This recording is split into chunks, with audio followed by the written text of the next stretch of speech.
Hi friends, তোমাদেরকে বলেছিলাম দুর্গা মা রেডি হয়ে যাক আমাদের কারখানা, তারপরে তোমাদেরকে আমি দেখাবো। তাহলে দুর্গা মা রেডি হয়ে গেছে, চলো তোমাদেরকে দেখাই। যে মা রেডি হয়ে গেছে, চুল লাগানি বাকি, যেদিকে আরো আছে।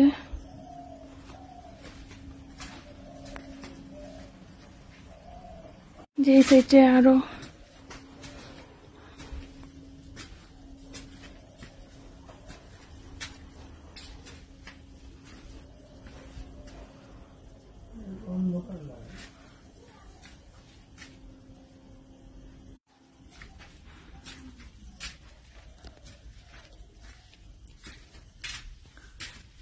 बाबू की दिदासन की देन चोक नहीं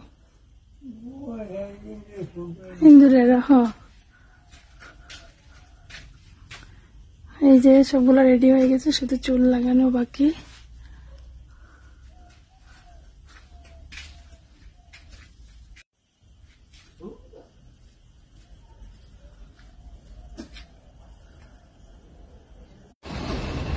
বলো দুর্গা মা কি জয়, জয় দুর্গা মা। আমাদের বাড়িটা কদিন পরে ফাঁকা হয়ে যাবে, যখন মা চলে যাবে সবগুলো মা বাড়ি ফাঁকা হয়ে যাবে।